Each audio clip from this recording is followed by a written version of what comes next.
출애굽 32장 1절부터 14절까지 말씀이고요.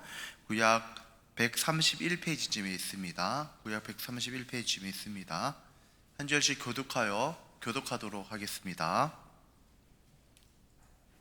저부터 읽도록 하겠습니다. 백성이 모세가 산에서 내려옴이 더딤을 보고 모여 백성이 아론에게 이르러 말하되 일어나라, 우리를 위하여 우리를 인도할 신을 만들라. 이 모세 곧 우리를 애굽 땅에서 인도하여 낸 사람은 어찌 되었는지 알지 못함이니라.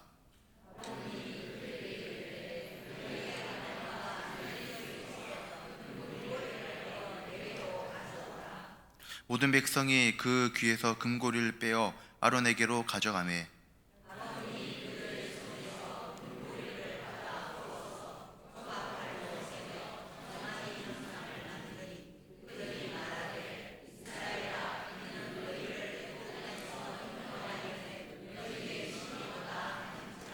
아론이 보고 그 앞에 제단을 쌓고 이에 아론이 공포하여 이르되 내일은 여호와의 절이니라 하니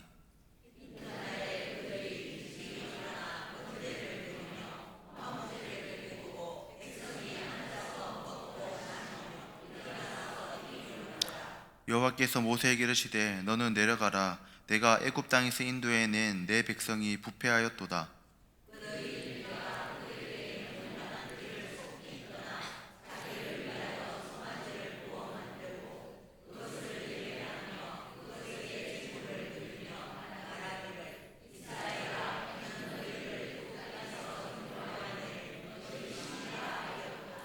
여호와께서 또 모세에게 이르시되 내가 이 백성을 보니 목이 뻣뻣한 백성이로다.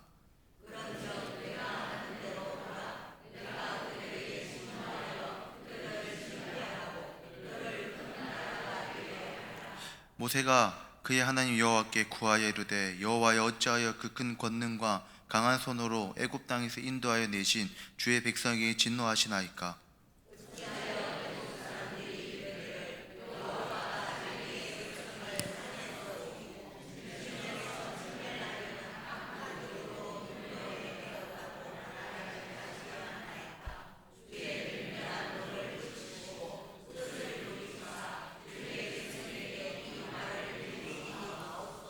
주의 종 아브라함과 이삭과 이스라엘을 기억하소서. 주께서 그들을 위하여 주를 가리켜 맹세하여 이르시기를 내가 너희의 자손을 하늘의 별처럼 많게 하고 내가 허락한 이 온 땅을 너희의 자손에게 주어 영원한 기업이 되게 하리라 하셨나이다. 여호와께서 뜻을 돌이키사 말씀하신 화를 그 백성에게 내리지 아니하시니라. 아멘.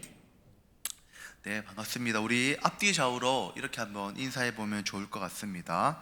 선하신 하나님의 사랑을 경험하는 예배가 되길 소망합니다. 조금 길지만 아마 자막이 나올 겁니다. 혼자 한번 같이 한번 옆에 사람에게 같이 한번 인사하면 좋겠습니다. 선하신 하나님의 사랑을 경험하는 예배가 되길 소망합니다. 아멘. 네, 다들 당황하셨죠? 네. 우리가 함께 말씀을 나누려고 하는데요. 우리가 이 땅을 살아가는 삶의 여정을 이야기할 때 우리가 많이 쓰이는 단어가 광야라는 표현으로 우리의 삶을 많이 표현합니다. 광야라고 함은 의지할 것이 없고 위태해서 하나님의 도우심이 꼭 필요한 곳, 하나님의 도우심이 있어야 하는 곳을 광야라고 합니다.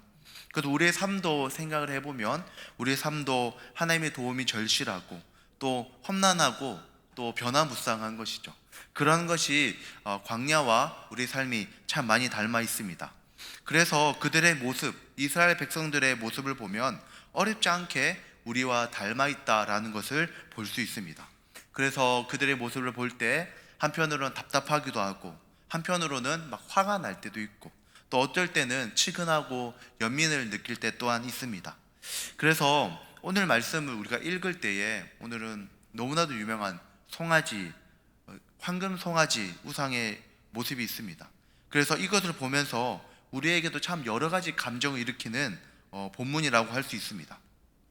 그럼 우리 오늘 말씀을 통해서 왜 이스라엘 백성은 하나님께서 죄라고 하신 우상 숭배 그리고 또 큰 죄인 이 우상 숭배에 빠지게 되었는지 그 모습과 상황을 우리가 말씀을 통해 조금 면밀하게 살펴보고 또 그들의 모습을 통해 우리의 신앙의 반면 교사로 삼는 시간이 되길 소망합니다. 그리고 더 나아가서 또 모세와 아론의 모습을 비교하여 보아서 우리 또한 연약함과 부족함에 허덕이는 동일한 인생이고 부족한 자들인데, 그때 우리는 하나님을 향한 어떠한 믿음으로 나아가야 했는지 이 모세의 기도를 통해서 신앙의 교훈을 얻기를 소망합니다. 처음으로 이제 우리가 한번 볼 것은 같이 한번 읽어보겠습니다. 시작. 우상에 빠져가는 길. 우상에 빠졌다라기보다 저는 이스라엘 백성이 점점 우상에 물들어가는 게 더 적당한 표현으로 생각되어집니다. 출애굽기 24장에 이르러서는 하나님께서 이스라엘 백성 중에 모세를 시내산으로 부르셨습니다. 부르셔서 그 산에서 하나님께서 이스라엘 백성에게 하실 말씀들을 받았습니다. 그리고 모세가 말씀 읽었던 것처럼 40일 동안 백성들과 떨어져 있었고, 그때 두 가지 증거판 그리고 많은 율법들을 받았습니다.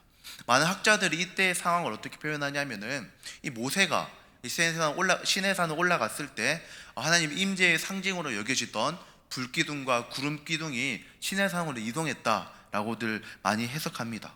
그래서 저 시내산에 구름기둥과 불기둥이 머물고 있고, 또 이스라엘 백성들에게 하나님의 임재의 상징이고 하나님의 돌보심의 상징, 하나님 역사하심의 상징인 구름기둥과 불기둥이 그들에게 떠나가자 그들의 마음에는 당연스레 또 이스라엘 백성들 마음에 두려움이 생겨난 것입니다. 1절에 그래서 백성들은 아론에게 이렇게 이야기합니다. 일어나라, 우리를 위하여 우리를 인도할 신을 만들어내라. 아주 강한 어조로 아론에게 찾아가서 요구하듯이 이야기를 하고 있습니다. 그래서 당장 내 눈앞에 내가 볼 수 있는 신상을 만들어서 우리의 두려움을 당신이 좀 잠재워 주십시오 라고 이야기하는 것입니다. 우리가 집중해서 보아야 될 것은 우리를 위하여 라는 것입니다. 우리를 위하여 라고 분명히 요구하고 있습니다. 이들은 지금 자신들의 두려움과 이기심, 이런 발로로 아론에게 신상을 요구하고 그것을 달라고 말하고 있는 것입니다. 우리가 이스라엘 백성을 굉장히 단순하게 생각해서는 안 됩니다. 이스라엘 백성은 아시다시피 홍해를 건넜을 때 하나님 높여 찬양하기도 했었고, 또 더 나아가서 당장 오늘 아침도 제 생각에 만나와 메추라기를 먹었을 것으로 느껴집니다. 아침도 하나님의 임재를 경험했었고, 더 거슬러 올라가서 홍해가 갈라지는 일, 그리고 하나님께서 10가지 재앙과 기적으로 그 강대한 애굽을 굴복시키는 놀라운 역사를 이스라엘 백성들이 경험했습니다. 근데 이렇게 많은 하나님의 역사와 능력을 경험했음에도 이스라엘 백성들이 하나님을 믿는 듯 했지만, 하나님을 신뢰하는 듯 했지만, 그들은 사실은 하나님을 바라보고 있던 것이 아니라 그들은 모세를 바라보고 있었던 것입니다. 하나님께서 모세를 통해 일하셨지만 우리가 아는 것은 이 능력의 주체는 모세가 아니라 하나님이시라는 것을 알 수 있습니다. 하지만 이스라엘 백성의 눈에 모세가 보이지 않고, 또 이 불기둥과 구름기둥이 저 산으로 이동하니 그들의 마음속에는 두려움과 걱정이 있었고, 어떻게든 자신의 눈에 보이는 신상을 만들어 달라고 요구하는 것입니다. 우리는 여기에서 이스라엘 백성들이 우상에 빠져가는 그 첫 번째 된 이유를 발견할 수 있습니다. 그들은 어떠냐면은 눈에 보이는 증거를 통해서 믿음의 근거를 삼았습니다. 눈에 보이는 증거가 믿음의 증거가 되어졌던 것입니다. 저 개인적으로 말씀을 묵상하며 느꼈던 것은 하나님께서 좀 의도적이지 않으셨을까라는 생각을 합니다. 하나님께서 의도적으로 이스라엘 백성들이 눈앞에 보였던 증거들, 임재의 상징들을 하나씩 걷어가신 것이 아닐까라는 생각이 들었습니다. 그들의 믿음을 시험하시고 그들의 믿음을 더 온전케 하시기 위해서 하나님의 믿음의 시험을 성도들에게 허락하시기 때문에 그랬습니다. 눈에 보이던 불기둥이 지나갔고, 또 그들에게 구원과 능력을 행하던 모세가 떠나가는 것을 보고 그들의 마음속에는 두려움으로 아론에게 아우성치는 것이죠. 우리는 오늘 말씀을 통해서 하나님을 향한 믿음의 근거를 어디에 두어야 될지 분명히 생각해 볼 수 있습니다. 우상 숭배라는 어떤 이 이스라엘의 큰 실수, 또 우리의 삶에도 있을 수 있는 이런 실수를 통해서 신앙의 교훈으로 삼을 수 있는 것은 눈에 보이는 것을 우리의 믿음의 근거로 두어서 안 된다라는 것입니다. 우리는 하나님이 행하신 일, 하나님이 역사하신 말씀을 통해서 믿음과 신앙을 만들어가는 것이지, 우리는 다른 어떠한 것으로 믿음의 근거를 삼아서는 안 되는 것입니다. 제가 개인적으로 믿음에 대해서 참 고민 많이 할 때, 믿음에 대해서 저는 개인적으로 제일 잘 설명하는 어떤 문구라고 생각하는 게 웨스트민스터 신앙고백서 14장에 이렇게 나와 있습니다. 구원에 이르는 믿음 혹은 구원에 이르는 신앙이라고 부제가 잡혀 있는데요, 믿음은 심령 속에 일하시는 그리스도의 영의 역사다. 통상적으로 말씀의 선포를 통해 역사하는 많은 내용이 있지만 중간에 내용을 생략했습니다. 구원에 이르는 믿음을 소유한 성도는 말씀을 참으로 믿으며 권위를 인정하며 순종한다. 성도의 가장 중요한 자세는 은혜 언약에 따라 그리스도만 영접하고 의존하는 것이다 라고 이야기하고 있습니다. 갑자기 무슨 지루한 교리 시간인가 하실 수 있다 생각됩니다. 근데 여기서 중요한 것은 많은 내용들이 담겨 있지만 믿음의 대략적인 정의가 이렇다라고 생각합니다. 어디에도 어떤 감각적인 경험을 통한 믿음의 획득을 강조하고 있지 않습니다. 어떤 특별한 경험, 특별한 일들을 통해서 믿음이 생긴다라고 얘기하고 있지 않고 말씀을 통해 생긴다라고 얘기합니다. 우리는 믿음이 바로 하나님 하신 일인데, 이 믿음이라는 것이 무엇을 통해 생긴다? 말씀과 예배를 통해 생겨난다라고 얘기하고 있는 것입니다. 우리 중에 그런 분이 없다라고 생각하지만, 혹시 믿음과 신앙이 눈에 보이는 증거나 혹시 놀라운 기적이나 우리 그런 게 있죠. 어떤 사람이 한국 교회의 신앙을 정리하기를 감정 중독에 걸린 걸 수 있다라고 얘기할 정도로 어떤 감정의 격동을 유지해야지만 믿음과 신앙이 유지된다는 착각에 빠질 때가 있습니다.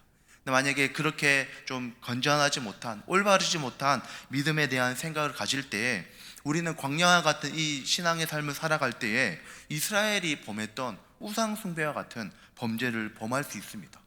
이스라엘 백성들은 굉장히 조급해서 지금 당장 눈에 보이는 이 우상을 만들어 주십시오 라고 얘기합니다. 이 눈에 보이는 게 뭘 만드신지 알고 계실 거라 생각합니다. 바로 송아지 우상이었습니다. 송아지 우상, 이건 아주 익숙한 것이죠. 아주 애굽에서 자주 봐왔었고 애굽에서 익숙했었고, 그리고 금입니다. 금. 아주 화려하고 능력 있어 보이고 탁월해 보이기까지 합니다. 그래서 그것을 봤던 이스라엘 민족은 이것을 무엇이라 부르냐면은 하나님이라고 부르고 예배하고 있습니다. 와, 이게 하나님이다 라고 부르며 이렇게 막 예배하는 것이죠. 우리가 나의 만족이나 나의 감정이나 나의 어떤 느낌을 통해 신앙을 유지해야 되겠다라고 마음먹고 생각할 때 우리는 결국 어느 방향으로 빠질 수 있냐면은 세상의 것과 다르지 않은 것을, 그러니까 애굽의 섬기던 신과 다르지 않은 것이죠. 익숙하고 또 멋있고 좋아 보이는 세상과 그리 다르지 않은 하나님을 만들고 그것을 하나님아 부르면서 따르게 될 수도 있는 위험성이 있는 것입니다. 그래서 제가 예전에 말씀을 보기 전에 하나님은 무섭지 않은 분을 알았습니다. 어릴 때 초등부나 중등부나 고등부를 다닐 때 하나님이 심판하시거나 혼내시는 분인 줄 몰랐습니다. 그런데 청년부 올라가고 하나님에 대해서 말씀을 듣기 시작하니 하나님이 생각보다 무섭더라고요. 그래서 내가 계속 자꾸 믿어야 되나? 이런 생각이 들 정도로 우리는 내가 생각한 하나님을 만들어내고 굉장히 오랫동안 믿고 살아갈 수 있습니다. 그런 단편적인 모습이 지금 이스라엘 백성 4절의 모습이 나타납니다. 우리 같이 한번 읽도록 하겠습니다. 시작. 이는 너희를 애굽 땅에서 인도해낸 너희 신이로다. 절대 아닌 것이죠. 세상의 것과 다를 것 없고 헛된 우상을 만들고 이것이 하나님이지, 그래 이제야 뭔가 바로 되고 있구나, 이제야 하나님이 계신 것 같아 라고 생각하고 있는 것입니다. 잘못된 믿음, 잘못된 신앙은 세상과 크게 다를 바가 없는 것입니다. 우리는 우리 눈에 익숙한 것에 마음이 자주 빼앗기게 되는 것이죠. 성경은 믿음과 신앙에 대해서 말하기를 눈에 보이지 않는 것들의 증거, 보이지 않는 것들의 증거라 얘기하고, 또 골로새서의 말씀을 보고 있는데 골로새서에선 하나님을 얘기할 때 눈에 보이시지 않는다, 눈에 보이지 않는 분이라고 분명히 얘기하고 있습니다. 우리는 이런 눈에 보이는 화려한 것을 통해 나의 신앙과 믿음을 확인하고자 할 때에 어떻게 보면은 오늘 설교의 제목과 같이 하나님을 만들어서 이미지화해서 만들어낸 신을 섬기고 따를 수 있는 것입니다. 그래서 하나님께서는 이스라엘 백성들이 이런 모습을 분명히 아셨을 것이다 라고 생각합니다. 그래서 눈에 보이는 것을 통해 또 자신의 감각과 자신의 생각을 만족시킬 만한 하나님을 찾는 이스라엘 백성에게 정말 참된 믿음, 정말 진정한 믿음을 그들이 소유하기를 원하셨습니다. 그래서 하나님께서는 모세를 데려가시는데 모세에게 뭘 주신지 알고 계시죠? 십계명, 율법을 주십니다. 말씀을 주시고, 그 다음에 지금 32장에선 지금 송아지 우상을 막 만들고 있는데 거의 비슷한 시간, 거의 약간의 차이가 있는 31장을 보면 31장에서 하나님께서 회막을 만들라고 얘기하십니다. 회막. 우리 회막이 무엇인지 아시죠? 회막은 하나님을 예배하는 곳, 하나님을 만나는 곳, 하나님의 거룩함과 하나님의 임재가 있는 곳이 바로 회막입니다. 이스라엘 백성들이 눈이 먼 것 같이 자신의 뜻에 따라 송아지 우상을 막 만들고 있을 때 하나님께서는 모세를 부르셔서 그에게 진짜 하나님을 만나는 공간을 얘기하시는 것입니다. 회막은 말씀을 듣는 곳이죠. 회막은 기도하는 것이죠. 하나님 앞에 예배드리고 말씀과 기도로 하나님의 뜻을 경험하는 것이 바로 예배처소 회막인 것입니다. 우리는 이 극명한 대조 속에서 우리가 어디로 나아가야 될지 하나님 우리에게 분명하게 말씀해 주십니다. 우리 마음속에 있는 방법, 내가 원하는 방법, 내가 하고 싶은 하나님을 만드는 것이 아니라 우리는 바로 하나님의 방법이신, 하나님이 임재하시고 하나님이 이렇게 말씀하시는 그곳인 바로 회막으로, 예배당으로, 하나님이 계신 곳으로 나아가야 하는 줄로 믿습니다. 갑자기 해서 막 무조건 교회 와서 예배 드리라 그러면 좋겠습니다. 제발 딴 데 가지 마시고, 그러지만 막 집에서도 기도할 수 있는 것이죠. 근데 회막에서 하나님은 우리를 예배하게 하셨습니다. 말씀과 기도를 통해 주님을 만나는 것이죠. 우리 앞에 신앙고백서 14장 구원에 이르는 믿음, 신앙에서도 예배를 통해 믿음이 생긴다라고 얘기합니다. 하나님께서 이스라엘 백성이 헛된 것에 빠지지 않도록 참된 예배를 통해 주님을 만나도록 허락하셨습니다. 다른 것이 아닌 오직 예배만이 우리 안에 있는 두려움과 근심을 진정으로 자유케 하는 줄로 믿습니다. 다른 어떠한 것을 추구함으로 우리의 두려움이 사라지는 것이 아니라 온전한 믿음은 바로 하나님을 예배하는 곳, 예배할 때, 그때 우리 안에 근심과 두려움이 사라지는 은혜의 경험이 우리 안에 충만할 줄로 믿습니다. 그래서 우리에게 두 번째 또 우리가 한번 생각해 볼 것, 이스라엘 백성이 왜 이렇게 우상 숭배하며 하나님의 진노를 사게 됐을까? 두 번째는 제가 읽어드리겠습니다. 하나님의 기준보다 사람의 기준을 삼았습니다. 사실 잘못된 지도자의 기준이 있었던 것이죠. 이스라엘은 단순히 10년, 20년 애굽에서 살아왔던 존재들이 아닙니다. 한 400년 정도 굉장히 긴 시간을 애굽에서 살아왔습니다. 다시 말해서 우린 10년만 외국에서 살아도 우리의 말과 생각들이 바뀌게 되어지죠. 한 50년 살면은 사실은 어릴 때부터 50년 정도 살아오면 그 사람에게는 한국인이란 정체성도 거의 없어질 정도라고 할 수 있습니다. 400년 동안 이방 문화 속에 살아온 이스라엘 백성들에게 관성이라는 게 존재하는데 그 관성은 다시 애굽의 모습으로 돌아가려 하는 관성이 있습니다. 다시 애굽의 모습으로, 다시 잘못된 모습으로 돌아가려 하는 모습이 있는 것입니다. 그래서 이런 지금 이스라엘 백성들이 막 송아지 만들고 막 지금 파티를 즐기고 있는데 이거를 단정 지어가지고 잘못했네, 이 이스라엘 백성이 잘못했네 라고 말할 수 있을까요? 저는 이스라엘 백성들이 이렇게 다시 방탕하고 방자한 모습으로 돌아간 것이 히브리인의 잘못이다 라고 얘기하지만 또 그들의 완벽한 잘못이라고 말할 수 없습니다. 성경은 이 문제에 대해서 탁 집어서 얘기하는데 누구의 잘못이냐면 아론의 잘못입니다. 성경은 이 잘못의 죄가, 이 잘못의 중추적인 역할은 아론이다 라고 이야기합니다. 우리가 보면은 6절의 말씀 한번 제가 읽어드리겠습니다.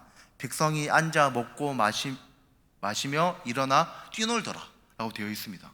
여기서 뛰어놀았다라는 게 우리 다 아시겠지만 단순히 막 박수치고 점프 이렇게 노는 것이 아니라 뭐냐면 아주 음란하고 부도덕하게 하나님 백성의 부르심에 합당하지 않게 아주 잘못 놀았다라는 뜻입니다. 잘 놀아야 될 텐데 잘못 놀았던 것이죠. 하나님 뜻에 맞지 않게 음란하고 죄악된, 다시 말해 애굽의 삶의 방식과 양식에 따라 있었던 것입니다. 그래서 우리는 얘기하죠. 사람이 단순간에 변할 수 없습니다. 단순간에 당연히 하나님 역사하시지만 사람은 단순간에 변할 수 없는데 이스라엘 백성이 수많은 기적을 경험했지만 여전히 옛 관습이 남아있는 것이죠. 그래서 이때 필요한 게 누굽니까? 바로 지도자인 거죠. 지도자. 하나님 뜻을 받은 지도자가 그래서 중요한 것입니다.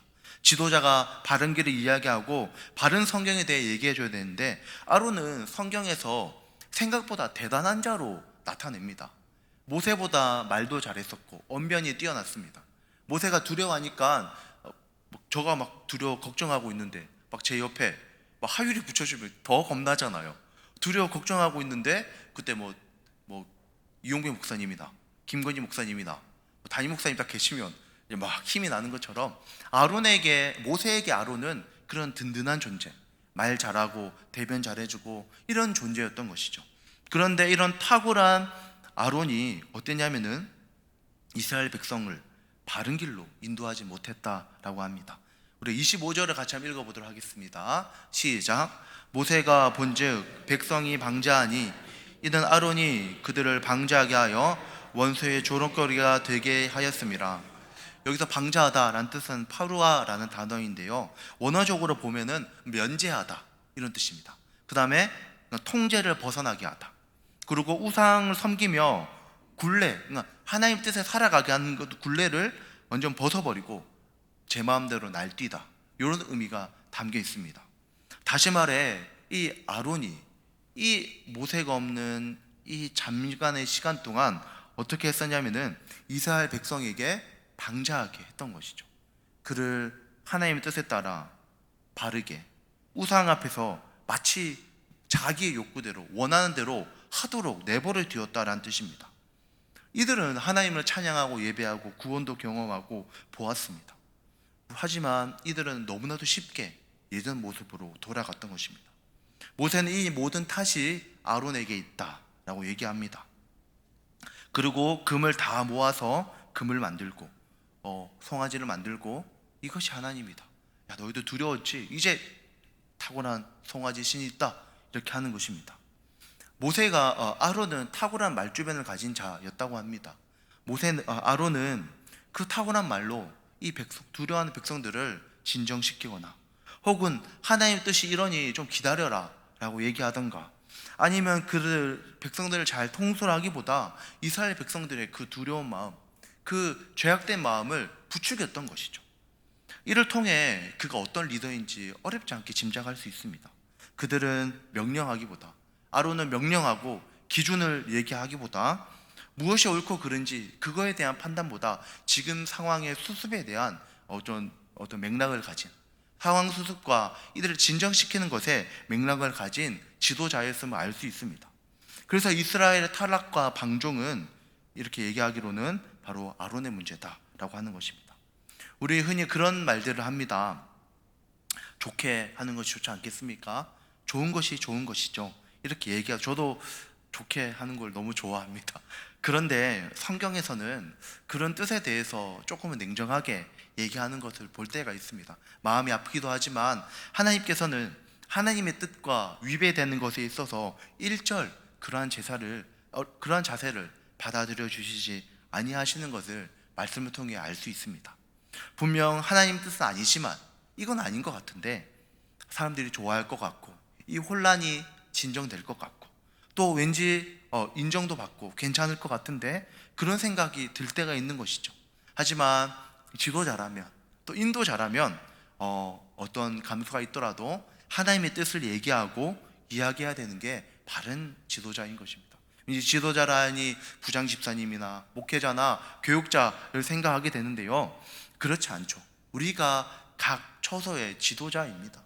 자녀들의 지도자이고 또 가정의 지도자이고 우리의 영향이 끼치는 많은 것들이 있습니다. 그때 우리는 어떻게 해야 되냐면은 바로 아론과 같은 모습이 아니라 하나님의 뜻이 아닌 것에 대해서는 조금은 혼란이 있다 할지라도, 조금은 어려움이 있다 할지라도 그거에 대해서 그것을 하나님의 뜻이 아니면 사람의 뜻이면 그것을 기준으로 삼지 않는 것이죠. 이 아론은 바로 사람의 뜻을 기준으로 삼아 이스라엘 백성들을 용인하자 이스라엘 백성들이 진짜 모든 것이 풀려지는 말과 같이 모든 죄를 탐닉하게 된 것입니다.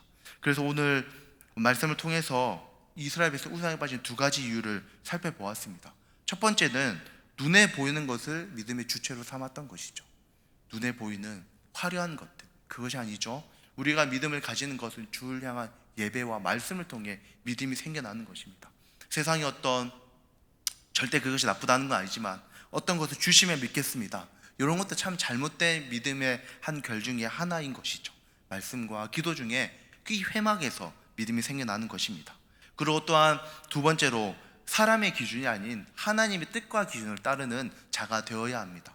이스라엘 백성, 우리는 죄의 경향성 때문에 쉽게 죄로 빠지지만 무엇보다 하나님의 기준을 잡고 하나님의 뜻에 따라 우리가 말씀을 잡고 나아가야지 우리가 온전한 이 광야에서 믿음으로 나아갈 수 있는 것입니다. 두 번째로 우리가 생각해 볼 것은 굳건한 믿음의 길입니다.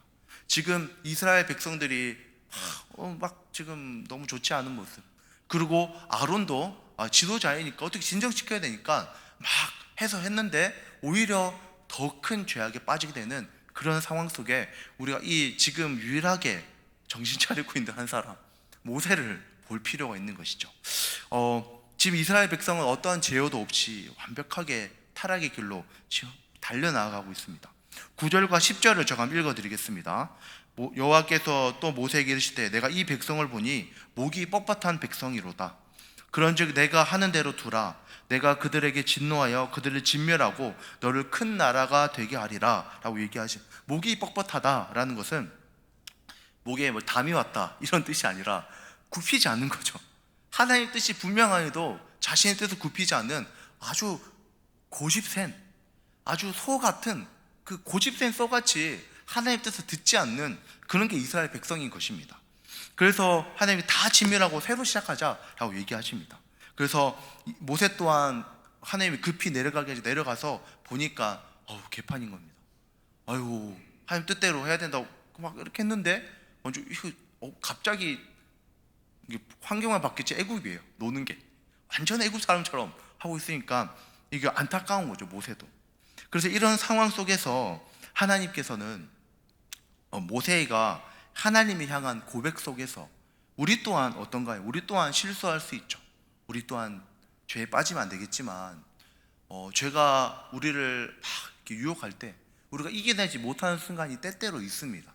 무조건 이겨내야 되겠지만 그럴 때에 우리가 이런 모세와 같은 믿음과 마음이 필요함. 그래서 굳건한 믿음의 길이라고 했는데 한 두 가지 정도 짧게 살펴보도록 하겠습니다. 첫 번째는 뭐냐면은 하나님의 선하심과 사랑에 대한 믿음이 있었습니다. 우리는 저도 그렇지만 실수 한번 하게 되면 마음이 막 무너질 때가 있습니다. 좀 잘하는 것 같다가 실수 한번 하면 마음이 막 무너지죠. 그렇게 될 수 있는데 지금 이스라엘 백성을 향한 하나님의 진노가 막 지금 극에 달아 있습니다. 근데 지금 모세가 하나님께 하는 이 항변의 기도는 사실 굉장히 놀랍고, 저는 구약 전체에서 이 하나님과 은혜에 대한 가장 좋은 표현이 아닐까라고 생각될 정도로 너무 좋게 표현하고 있습니다. 11절과 12절이 앞에 뜰 텐데 한번 같이 읽어보도록. 11절 적어 있고 12절 우리 성도님 읽어보시면 좋겠습니다. 모세가 그의 하나님 여호와께 구하여 이르되 여호와여 어찌하여 그 큰 권능과 강한 손으로 애굽 땅에서 인도하여 내신 주의 백성에게 진노하시나이까.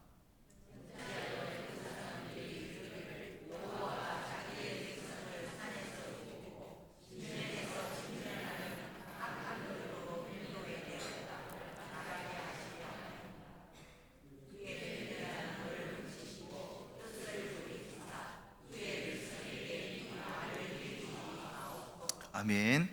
지금 저 빨간 색깔로 이렇게 좀 포인트를 넣어놨는데요, 하나님이 심판을 얘기하시는 그때에 12절에 하나님을 우리 인도하내셨는데 하나님 뜻은 우리를 심판하시는 것입니까? 라고 물어보는 것입니다. 하나님께서는 우리를 사랑하시는 분, 우리를 구원하시는 분, 우리를 아끼시는 분이 아니십니까? 라고 이야기하는 것입니다. 다시 말해 하나님의 선하심에 대한 믿음으로 하나님께 호소하고 있는 것이죠. 모세는 이런 진노와 심판의 순간 속에서 뭘 믿고 있는 거냐면 하나님이 어떠한 분이시다? 선하시고 사랑의 하나님이시다 라는 것을 붙잡고 있는 것입니다. 11절에 주의 백성에게 진노하시나이까? 라고 합니다. 저는 분명 뒤에 물음표가 이렇게 붙어있다라고 생각합니다. 하나님의 성품을 알기에는 하나님은 그런 분이 아니시지 않습니까? 하나님 지금 얘기하셨는데 하나님은 죄악된 자도 심판받을 자도 죄악에 깊이 빠져서 죽을 수밖에 없는 자도 구원하기 원하신 하나님, 또 죄악되고 우리가 너무나도 깊은 수렁에 빠져 있을 때에도 우리를 구원하신 하나님이 아니십니까? 라는 것을 분명히 알고 있는 것이죠. 그래서 어떠냐면 하나님은 그런 분이 아니시지 않습니까? 이건 제가 알던 하나님이 아니십니다 라고 얘기하며 하나님께 기도 올리고 있는 것입니다. 주님께서는 죄인도 멸망받기를 원치 아니하신다 라고 얘기하십니다. 그리고 가능하다면 성경에서도 모든 사람이 구원받기를 원하시는 게 바로 하나님이십니다. 그래서 그런 선한 하나님을 아는 모세는 하나님께 얘기하는 거죠. 하나님, 이건 하나님의 뜻이 아니시지 않습니까? 하나님의 선하심을 믿는 믿음으로 주님께 기도하고 있는 것입니다. 우리 또한 하나님의 선한 성품에 대한 믿음이 있길 소망합니다. 우리도 사람이 이게 온전하지 못할 때가 있습니다. 저도 옛날에 막 게임을 밤새도록 한 적도 있습니다. 밤새도록 하고 다음날 교회로 사역할 때 말고 옛날에 롱타임 옛날에 게임을 하고 밤새도록 교회를 갔어요. 갔는데 마음이 찔리더라고. 제가 그때 중등부 회장이었거든요. 중등부 회장이어서 밤새도록 게임하고 갔는데 막 죽겠더라고요. 막 찬양팀도 하고 해야 되는데 그날은 좀 이렇게 마음이 자꾸 이렇게 지침이 있으니까 목사님도 은혜 받은 줄 알고 우리 민영이 은혜 많이 받았네. 아닌데 마음이 이거 아닌 것 같은데 이러고 있는데 그런 것이죠. 우리 마음이 온전하지 못합니다. 그때 어떠냐면 막 하나님께 나는 맞아야 돼 이런 마음 가질 때가 있죠. 제가 막 강도시 한 3번 떨어졌을 때 그런 마음이 좀 들더라고요. 아이고 하면서 막 너무 괴롭더라고요. 하나님께 죄송하고 내 인생 하면서 막 너무 마음이 그랬는데, 근데 우리에게 필요한 건 은혜인 거죠. 하나님께서는 우리의 믿음을 흔드는 수많은 것들이 있습니다. 사단이 우리의 믿음을 흔들 때 가장 많이 쓰는 게 2가지죠. 교만함과 죄책감이죠. 교만함과 죄책감을 우리 흔드는 거죠. 뭐냐면은 죄책감을 건드리는 겁니다. 너가 송아지, 대단하다. 너 하나님의 백성이 아니야. 모세는 대표성을 띠고 있죠. 송아지, 심각하다, 심각해. 버리자. 노는 거 봐라. 세상 사람과 여타 다를 바가 없다. 한꺼풀 벗으니까, 가면 벗으니까, 신앙이라는 틀을 벗어나 버리니까 이보다 악할 수가 없다. 이런 것이죠. 우리도 그렇지 않습니까? 지금 신앙이라는 어떤 틀 속에 있지만, 진짜 우리가 신앙이라는 걸 다 벗어버리고 그렇게 한다면 눈 뜨고 볼 수 없을 정도로 죄악된 게 우리의 모습인 것이죠. 그런데 그때 필요한 게 무엇이냐면 하나님은 선하신 분이라는 것, 하나님은 우리를 포기하지 않으려 하시는 분이라는 믿음이 필요한 줄을 믿습니다. 우리는 우리의 실수에 매몰되어지는 경험이 참 많이 있습니다. 그래서 우리에게 필요한 것은 모세가 가진 하나님의 사랑을 의지하는 믿음, 하나님의 사랑을 신뢰하는 믿음이 있어야 되는 줄 믿습니다. 그런데 문제가 있죠. 그런 믿음이 잘 안 생긴다. 그게 문제인 거죠. 하나님 나를 사랑하시는 거 알고 은혜를 베푸시는 거 아는데 그게 잘 안 생겨요. 그래서 그 2번째, 그 믿음을 가질 수 있던 근거가 있습니다. 같이 읽겠습니다. 시작. 하나님의 신실하신 약속의 말씀. 시간이 많이 지났지만 죄송합니다. 날도 더우신데 제가 최대한 빨리 하고 있는데 죄송합니다. 13절의 말씀을 제가 읽어드리도록 하겠습니다. 주의 종 아브라함과 이삭과 이스라엘을 기억하소서. 요까지 읽겠습니다. 주님 이렇게 얘기합니다. 하나님 기억해 주십시오. 모세에게 어떤 약속 하셨는지 아시죠? 모세가 아니고 아브라함, 너가 하늘의 별과 같이 땅의 모래알과 같이 너가 복의 뭐가 될 것이다, 근원이 될 것이다, 너가 복이 될 것이다 얘기하지 않으셨습니까? 하나님 우리에게 얘기하시지 않았어. 너는 나의 자녀다, 구원받은 하나님의 자녀다, 너를 사랑한다 라고 얘기하지 않으셨습니까? 라고 하는 것이죠. 지금 모세가 붙드는 것 단 한 가지는 뭐냐면은 하나님의 언약입니다. 언약. 아까 웨스트민스터 구원에 이르는 믿음 14장에 봤을 때 잠깐 나왔던 게 뭐죠? 뒷부분에 은혜 언약을 통하여 라고 되어 있습니다. 다시 말해 주의 말씀과 주의 약속을 의지하여 이 믿음이 생기는 것입니다. 우리는 여타 다른 것들을 통해 우리의 믿음과 신앙을 지킬 수 있을 것이다 라고 착각하기도 합니다. 하지만 우리가 의지하고 믿는 것은 우리와 언약하신 하나님, 우리를 사랑하신 하나님, 그 약속을 어기지 아니하시는 신실한 하나님을 의지하는 것입니다. 우리 이야기하죠. 우리에게 구원의 약속을 주셨고 우리에게 주의 뜻과 복음대로 살아가며 우리를 통하여 놀라운 하나님의 영광을 나타낼 것이다 라고 약속하셨습니다. 그것을 하나님이 우리를 통해 흘러가게 하시고 약속하시는 것이죠. 그래서 반석 위에 세운 교회는 무너지지 않는다, 반석 위에 있는 믿음은 무너지지 않는다 라고 얘기하죠. 반석이 곧 바로 주의 말씀, 복음인 줄로 믿습니다. 주의 복음을 믿고 그 신뢰 안에 살아가는 자들만이 우리가 하나님께 진심으로 호소하고 기도하고 주께 나아갈 수 있는 것이죠. 어떤 시련과 위기, 어떤 사단의 참소, 우리가 살아가다 그럴 수 있잖아요. 내가 생각하지도 않았던, 내가 생각할 수 없었던 말을 하기도 하고, 생각하지도 않았던 죄를 지어 마음에 낙담이 찾아올 수 있습니다. 사단은 그거 놓치지 않겠죠.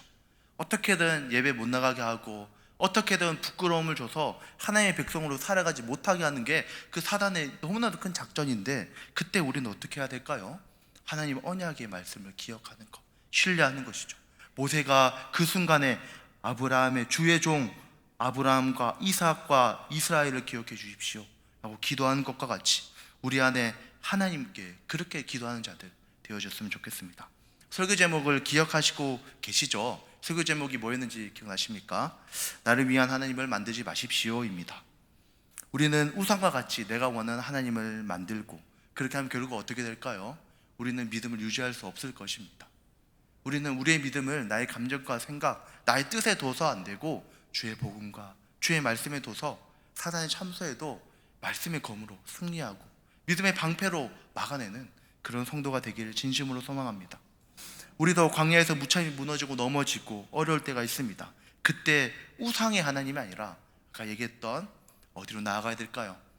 그 회막, 예배로 주의 은혜를 경험하는 삶이 되기를 진심으로 소망하겠습니다. 말씀을 마무리하도록 하겠습니다. 있지만 한번 눈을 읽어보시면 좋겠습니다. 우리 안에 우상에 빠져가지 아니하고 온전한 믿음의 길로 나아가시는 모두 성도님들 되시길 소망하겠습니다. 기도하겠습니다. 하나님 아버지, 참으로 감사합니다. 우리가 이 험악한 또 험한 광야길을 걸어갑니다.